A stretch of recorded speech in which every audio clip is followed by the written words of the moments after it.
Hello दोस्तों, स्वागत है आपको फोरेम स्टडी पर। आज के इस क्लास में हम लोग समास सीखने वाले हैं। दोस्त, अगर आपको थोड़ा सा भी दिक्कत आ रहा है समास में, तो आज के इस क्लास से आपका पूरा डाउट क्लियर हो जाएगा, क्योंकि मैं आपको इस क्लास में एक एक डाउट बताने का प्रयास करूंगा। जहां पर बच्चे को काफी दिक्कत होता है वो चीज मैं बताने का प्रयास करूंगा। तो ये वीडियो आपके लिए काफी इंपॉर्टेंट रहेगा। दोस्त, ऐसे भी समाज से हर एक एग्जामों में प्रश्न पूछे जाते हैं जिसमें हिंदी का एग्जाम होता है। चलिए देखिए, हम लोग सबसे पहले जानेंगे कि समास का अर्थ क्या होता है। तो इसका अर्थ जो होता है, इसका अर्थ अगर हम लोग जाने तो इसका अर्थ हो जाएगा समस्त पद। क्या हो जाएगा? समस्त पद। अब समस्त पद का मतलब क्या होता है? अगर ओरिजिनल हम लोग को इसको वास्तविक रूप से अगर समास को जानना चाहेंगे तो समास का मतलब होता है कोई दो या दो से अधिक शब्दों को कम करके लिख देना। क्या कर देना? कम करना, संक्षिप्तीकरण करना, संक्षिप्तीकरण करना। जैसे यहां पर देख रहे हैं क्या चीज है? गंगा का जल। तो गंगा का जल को हमने क्या कर दिया? गंगा जल बना दिया। और इसमें दोस्त एक चीज होगा ना कि जैसे हम इसको जब समास करेंगे तो इसका कोई शाब्दिक अर्थ होना चाहिए बस। तो चलिए हम इसका डिफिनेशन देखेंगे क्या होता है। समास किसे कहते हैं? अगर एग्जाम में पूछ दिया जाता है तो बोलेंगे दो या दो से अधिक पदों के मेल से जो विकार उत्पन्न होता है उसे समास कहते हैं। समझ में आ गया? देखिए, इसमें कह रहा है कि दो या दो से अधिक पद। पद मतलब जब दो या दो से अधिक शब्द को मिला देंगे, क्या कर देंगे? मिला देंगे, तो उससे एक नया विकार उत्पन्न होगा, मतलब नया एक शब्द उत्पन्न होगा। उसे हम लोग क्या कहेंगे? समास कहेंगे। तो इसको हम लोग बोलिए क्या बोलेंगे? जब दो या दो से अधिक भी रहेगा, जैसे यहां पर देखिए विद्या के लिए, तो एक दो तीन, ये तीन वर्ड जोड़ करके क्या बन गया? विद्यालय बन गया। तो इसी को हम लोग बताओ क्या बोलेंगे? समास बोलेंगे। और जब इसको हम लोग पूरा विस्तारित रूप में लिखेंगे तो उसको हम लोग समास विग्रह कहेंगे। क्या कहेंगे? समास विग्रह। अगर पूछ दिया जाता है समास विग्रह किसको कहेंगे, तो समास के जो पद हैं उसको क्या करना? अलग अलग या विस्तारित रूप से लिखना समास विग्रह कहलाएगा। समझ गए क्या? तो चलिए हम लोग आगे बढ़ेंगे। अब देखेंगे कि समास का मुख्यतः 6 भेद होता है। लेकिन अगर हम लोग पहले जाएंगे, पहले की अगर हिंदी व्याकरण का किताब देखेंगे तो उसमें मात्र आपको 4 देखने को मिलेगा। फिर इसमें देखा गया ना कि नहीं, इसके बारे में हमको और अच्छे तरीके से जानकारी हासिल करना चाहिए, तो फिर क्या कर दिया गया कि इसमें हम लोग और दो इसमें क्या कर दिया गया, और हम लोग को 2 ज्यादा पढ़ना पड़ गया, क्योंकि जो पहले के हिंदी विशेषज्ञ थे वो लोग क्या कर दिए, इसमें और 2 ज्यादा इसका भेद मतलब इसका प्रकार में 2 ज्यादा चीज ला दिए। और 2 क्या कौन कौन आया? तो एक आ गया द्विगु और एक आ जाएगा कर्मधारय। ये जो दोनों बना हुआ है तत्पुरुष समास से बना है। किससे बना है? तत्पुरुष से। और दोस्तों एक और है जिसको हम लोग नैय्य समास बोलते हैं। तो हम लोग को इसमें नैय्य समास के बारे में नहीं पढ़ना है, वो अलग से आ जाता है, तो उसके भी बारे में हम लोग चर्चा करेंगे इसी क्लास में। तो चलिए देखिए, समास का मुख्यतः कितना भेद होता है? 6 होता है। पहला है तत्पुरुष समास, दूसरा का है कर्मधारय, तीसरा का है द्वंद्व समास, चौथा है द्विगु समास, पांचवा है अव्ययी भाव समास और छठा है बहुव्रीहि समास। तो ये सब के बारे में हम लोग बारी बारी से जानने से पहले हम लोग कुछ इसके बारे में जानेंगे। जैसे देखिए, यहां पर हमने देखा एक उदाहरण था गंगा जल। क्या था दोस्त? गंगा जल। तो गंगा जल को जब हमने समास विग्रह किया तो बताइए क्या आया? गंगा का जल। तो देखिए यहां पर 2 जो ये समास था, जो समास से बना हुआ था गंगा जल, जब इसको हमने समास विग्रह किया तो बताइए इसमें क्या हो गया कि 2 अलग अलग शब्द बन गया, एक गंगा बना, एक जल बना। तो ये जो पहले बना है इसको हम लोग बोलेंगे प्रथम पद। क्या बोलेंगे? प्रथम पद। और इसको दोस्त क्या बोलेंगे? इसको हम लोग बोलेंगे अंतिम पद। क्या बोलेंगे? अंतिम पद। अब इसमें 2 प्रकार का होता है, एक प्रथम पद होता है, एक अंतिम पद होता है। अब आपको इसमें एक चीज और देखने को मिलता होगा, एक तो बोला जाता है कि इसका प्रथम पद प्रधान हो। तो प्रधान क्या होता है? प्रथम पद प्रधान हो, द्वितीय पद प्रधान हो, ये क्या होता है इसके भी बारे में मैं बता दूं। उसके बाद हम लोग एक एक करके सबका डिफिनेशन जानेंगे, उसके बारे में अच्छे तरीके से हम लोग सीखने का प्रयास करेंगे। देखिए, एक तो प्रधान अक्ष होता है, प्रधान पद होता है, और दूसरा का होता है गौण पद। ये गौण और प्रधान पद क्या होता है ये हम लोग जानेंगे। जैसे देखिए, जिसका वहां पर ज्यादा इंपॉर्टेंट रोल हो, जिसके क्या हो, महत्वपूर्ण भूमिका हो, उसको हम लोग बोलेंगे कि ये प्रधान पद है। समझ गए? उसके बिना उस शब्द का कोई अर्थ ही नहीं है, तो उसको हम लोग बोलेंगे कि ये क्या है, प्रधान पद है। दूसरा का गौण पद। गौण पद मतलब क्या हो जाएगा, जिसका वहां पर इंपॉर्टेंट रोल ना हो, जिसका वहां पर इंपॉर्टेंट रोल मतलब वो सहायक के लिए काम आ रहा हो, तो उसको हम लोग बोलेंगे गौण पद। देखिए ये गंगा जो हो जाएगा प्रथम पद, जो जल हो जाएगा अंतिम पद हो जाएगा। समझ गए? इतना ही आपको ये समझना है जब इसको समास विग्रह करेंगे। तो चलिए अब हम लोग एक एक करके अब लोग सीखते हैं। देखिए पहला है तत्पुरुष समास। क्या है दोस्त? तत्पुरुष समास। तत्पुरुष बहुत आसान है, लेकिन ऐसे लगता है बहुत ये कठिन, लेकिन आज के क्लास से आपको पूरा पूरा समझ में आ जाएगा। देखिए ये कह रहा है कि जिस समास के अंतिम पद, अंतिम तो आप लोग को पता चल गया कि जो बाद वाला पद है, अंतिम पद प्रधान हो उसे तत्पुरुष समास कहते हैं। इसमें क्या होना चाहिए दोस्त, कि बाद वाला जो पद है प्रधान होना चाहिए। जैसे राजकुमार, तो बताइए कि जो राजकुमार है ये क्या है, राजा का कुमार। क्या है? और राजा का कुमार। तो ये जो राजकुमार हम लोग बोल रहे हैं, ये राजा के लड़का के बारे में ना बोल रहे हैं, ये राजा के बारे में तो नहीं बोल रहे हैं। तो राजा का जो कुमार है, कुमार मतलब लड़का, तो अब बताइए हम लोग क्या कहेंगे कि ये जो कुमार है ना, कुमार है उसकी प्रधानता है, इस पर ज्यादा जोर आ रहा है। राजकुमार में देखिए कुमार पर ज्यादा प्रधानता है, ज्यादा उसका उस पर ज्यादा जोर आ रहा है, तो इस प्रकार हम कहेंगे ना कि इसका जो अंतिम पद है उसकी प्रधानता है। तो बताइए क्या हो जाएगा, राजा का कुमार मतलब राजकुमार। राजकुमार दोस्त क्या हो जाएगा, तत्पुरुष समास। अब देखो यहां पर है गगन चुंबी, गगन को चुंबने वाला। तो गगन तो यहां पर क्या हो गया, गगन का प्रधानता नहीं है, ये सहायक कर रहा है। और ये चुंबी मतलब चुंबने वाला, तो चुंबने वाला ना यहाँ पर प्रधान है, क्योंकि ये गगन को चुंबने वाला है, तो वो यहां पर क्या होगा, प्रधान होगा। तो इसका जब हम लोग समास विग्रह करेंगे तो क्या हो जाएगा, गगन को चुंबने वाला है।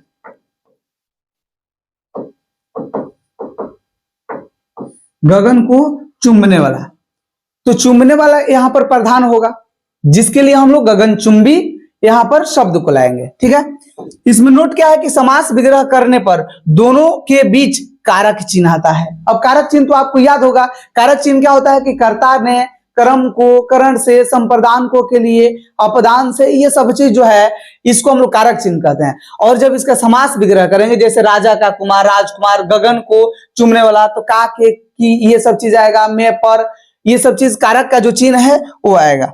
अब जैसे देख लो विद्यालय का जब समास विग्रह करेंगे, क्या करेंगे दोस्त, विद्यालय, विद्यालय, तो इसका बताइए समास विग्रह करेंगे तो क्या हो जाएगा, विद्या के लिए आलय, विद्या के लिए आलय। तो देखिए यहां पर क्या आ गया, ये भी कारक चिन्ह आया, को के लिए संप्रदान कारक, क्या होता है, संप्रदान कारक। तो इसमें कारक चिन्ह आता है, क्या आता है, जब समास विग्रह करेंगे तो कारक चिन्ह आएगा। तो इस प्रकार से हम लोग समझ जाएंगे, जब समास विग्रह करने के बाद दोनों पदों के बीच में कारक चिन्ह है तो हम लोग समझ जाएंगे कि ये क्या है, तत्पुरुष समास है। बोलो समझ में आ गया? आगे बढ़ेंगे। और जो दूसरा है क्रमधार्य है, क्या है, क्रमधार्य, ये भी वैसा ही है। देखिए इसमें क्या होता है कि जो समास विशेषण, क्या होता है कि जो समास विशेषण एवं विशेष्य से बनता है उसे क्रमधार्य समास कहते हैं। अब हम लोग को यहां पर दो शब्द मिला, एक विशेषण मिला है और एक विशेष्य मिला है। विशेषण किसको हम कहते हैं, तो जो शब्द क्या करता है, संज्ञा या सर्वनाम की विशेषता बताता है। विशेषण क्या करता है, विशेषता बताता है, किसका, तो संज्ञा या सर्वनाम का। ये क्या करता है, विशेषता बताता है, विशेषता बताता है। और दोस्त यहां पर आप लोग देख रहे होंगे विशेष्य, तो विशेष्य हम उसको कहते हैं जिसकी विशेषता बताई जाती है। तो जिसकी विशेषता बताई जाती है तो किसकी बताई जाएगी, संज्ञा की बताई जाएगी, नहीं तो सर्वनाम की बताई जाएगी, यही ना, संज्ञा की बताई जा रही हो, नहीं तो सर्वनाम की। तो ये जो विशेष होगा ये संज्ञा या सर्वनाम होगा। लेकिन संज्ञा और सर्वनाम और विशेष्य में अंतर क्या है, जैसे हम सिर्फ लड़का बोल देंगे, लड़का, तो ये जो लड़का है अभी हम सिर्फ इसको संज्ञा नाम देंगे, क्या कहेंगे कि लड़का जो है एक संज्ञा है और ये जातिवाचक संज्ञा है। लेकिन अगर बोल देंगे कि अच्छा लड़का, क्या बोल देंगे दोस्त, अच्छा लड़का, तो अब ये जो हुआ ना, इसका विशेषता बताया जा रहा है कि जो लड़का है अच्छा है। तो बताइए अच्छा क्या कर रहा है, विशेषता बताने का काम कर रहा है, तो इसको विशेषण कहेंगे। लड़का क्या है किसकी विशेषता बताई जा रही है, तो इसको हम लोग बताओ क्या बोलेंगे, इसको हम लोग बोलेंगे कि तुम विशेष्य हो। समझ गए क्या, विशेषण और विशेष्य समझ गए। तो जिसमें विशेषण और विशेष्य हो उसको हम लोग क्या बोलेंगे कि कर्मधारय समास। क्या बोलेंगे, कर्मधारय समास। चलो इसको इरेज कर दें और ये हम लोग सीखे। देखो ये लिखा है नील गाय, नील गाय, तो यहां पर इसका जब हम लोग समास विग्रह करेंगे तो ये हो जाएगा नीली गाय। नीली है जो गाय, क्या हो जाएगा दोस्त, नीली है जो गाय। समास विग्रह करेंगे नील गाय का तो क्या हो जाएगा, नीली है जो गाय। परमेश्वर, परम है जो ईश्वर, क्या हो जाएगा, परम, परम है जो ईश्वर। अब यहां पर आप लोग देखेंगे कि जो यहां पर नीली है, नीली क्या कर रहा है, विशेषता बता रहा है गाय का, कि गाय जो है कैसी है, नीली है, तो इसको हम लोग क्या बोल देंगे कि ये नील गाय। क्या हो जाएगा, नील गाय। तो नील गाय जो है ये कौन सा समास हो जाएगा, तो ये कर्मधारी होगा। क्या हो जाएगा, कर्मधारी होगा। यहां पर देखो ये बोल रहा है परम है जो ईश्वर, मतलब ईश्वर की यहां पर विशेषता बताई जा रही है कि क्या है, ये परम है। परम मतलब प्रधान। उसके बाद देखिए परम मन प्रथम हो जाता है। अब देखिए जैसे हम लोग बोलेंगे प्रधानमंत्री, क्या बोलेंगे, प्रधानमंत्री। तो देखिए जब इसका हम लोग समास विग्रह करेंगे तो बताइए क्या हो जाएगा, प्रधान है जो मंत्री। क्या हो जाएगा, प्रधान, प्रधान है जो मंत्री, यही ना होगा, प्रधान है जो मंत्री।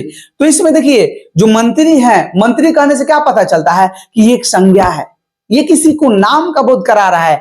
ये मंत्री क्या है कि एक जातिवाचक संज्ञा है ना। तो देखिए ये एक संज्ञा है, और संज्ञा हम किसको कहते हैं, तो संज्ञा हम उसको कहते हैं जो कोई नाम के लिए यूज होता हो या जिसका नाम हो, वो सब चीज संज्ञा होता है। तो बताइए मंत्री क्या है, एक नाम है ना, मंत्री क्या है, एक नाम है।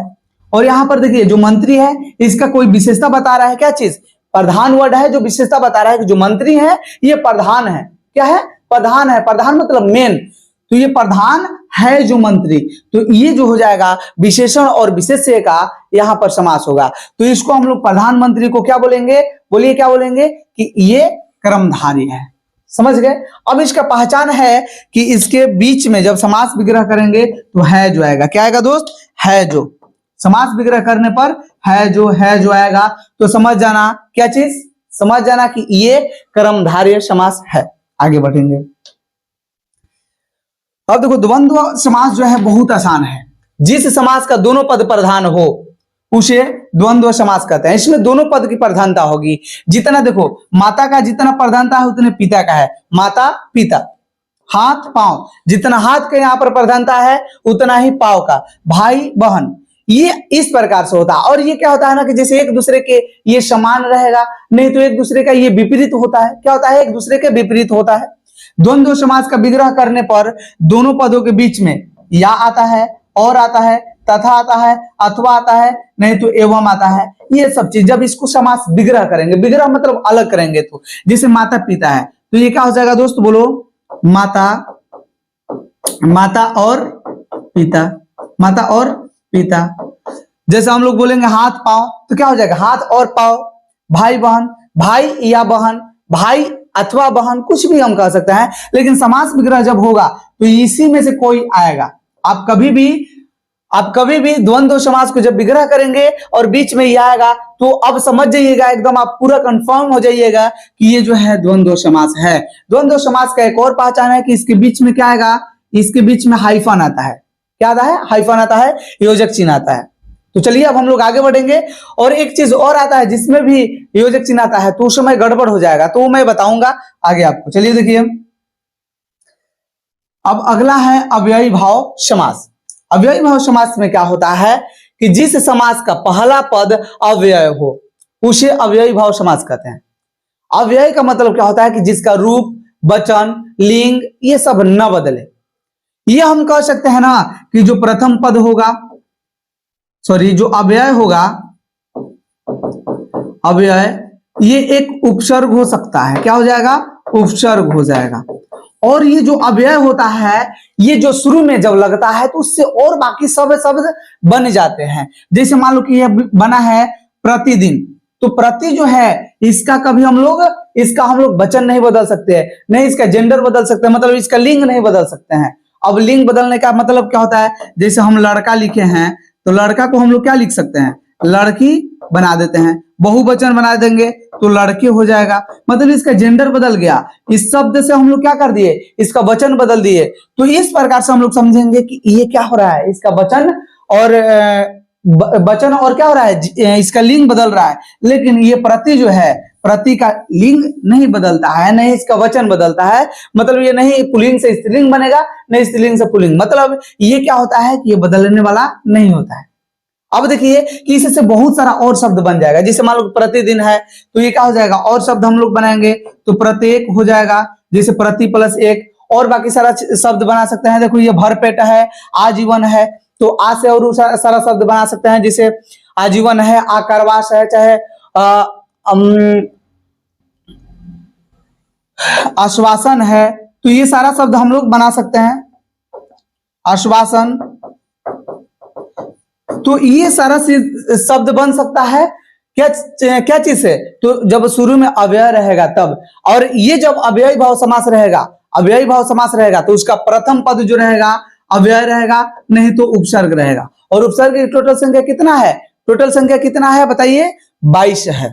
चलिए आगे बढ़ेंगे और इसमें थोड़ा सा और हम लोग अच्छे तरीके से जानेंगे। जैसे मान लो कि अनु लग गया और इसमें शासन लगा दिए, अनुशासन। तो इसमें शुरू में देख रहे हैं क्या चीज लगा है, इसके शुरू में बताइए क्या लगा है, अनु। तो अनु जो है ये एक क्या है, उपसर्ग है। तो इसका प्रथम पद हमने क्या बताया कि या तो अव्यय होगा नहीं तो उपसर्ग होगा। तो अनु जो है ये क्या है, एक उपसर्ग है। अब इससे बहुत सारा शब्द बन जाएगा। अनुशासन है, अनुज बन जाएगा, अनुज। फिर उसके बाद अनुराग बन जाएगा। ये बहुत सारा चीज बन जाएगा, बहुत सारा शब्द बन जाएगा अनु उपसर्ग से। समझ गए क्या, अनु उपसर्ग से। और बाकी आप भी बना सकते हैं बहुत सारा चीज।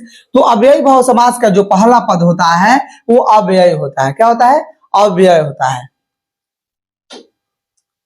देखो बहुव्रीहि समास जो होता है ये क्या करता है ना कि ये अपना अर्थ छोड़ के कोई विशेष अर्थ को प्रकट करता है। और इसको तो याद करने के लिए आपको ज्यादा कोई झंझट के झमेला में पड़ने की जरूरत नहीं है। आपको एक चीज याद रखना है, क्या चीज, कि जिसका पर्यायवाची शब्द, जो कोई शब्द हो जो पर्यायवाची शब्द बन रहा हो तो उसको हम लोग बोल देंगे बहुव्रीहि। ये मैंने ऐसे चलते चलते बता दिया।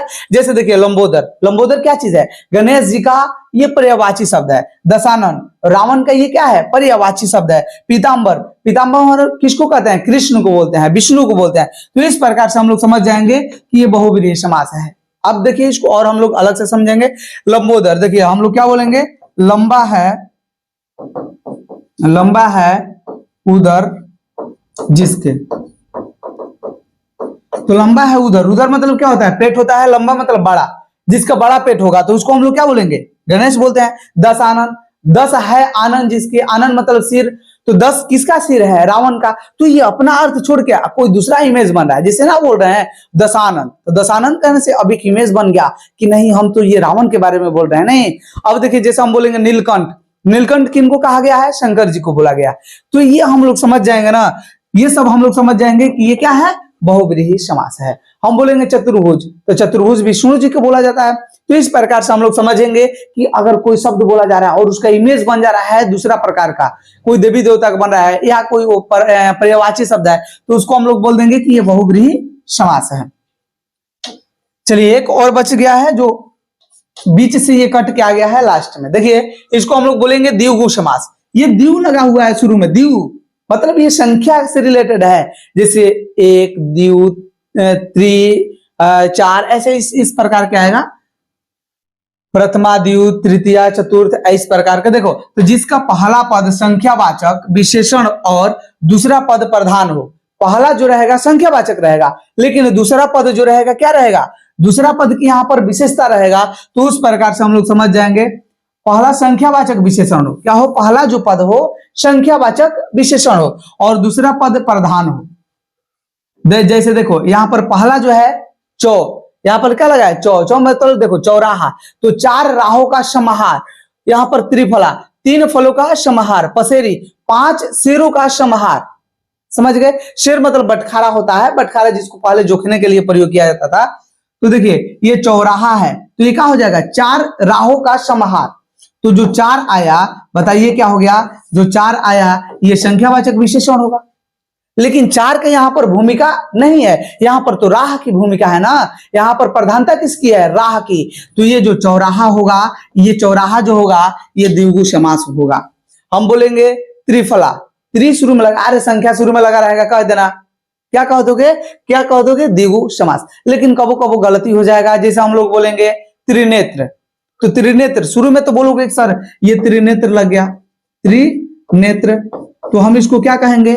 त्रिनेत्र। तो शुरू में त्रि लग गया है तो हम तो बोल देंगे द्विगु समास। लेकिन त्रिनेत्र का हम लोग कहने से एक शिव का इमेज बन रहा है, तो ये बहुव्रीहि समास हो जाएगा। क्या दोस्तों हो जाएगा? त्रिनेत्र जो हो जाएगा बहुव्रीहि। अगर बहुव्रीहि नहीं रहता है तो आपको द्विगु मार सकते हैं, लेकिन त्रिभुज रहेगा तो एकदम फिक्स है क्या चीज हो जाएगा? क्या चीज हो जाएगा? द्विगु समास हो जाएगा। ठीक है।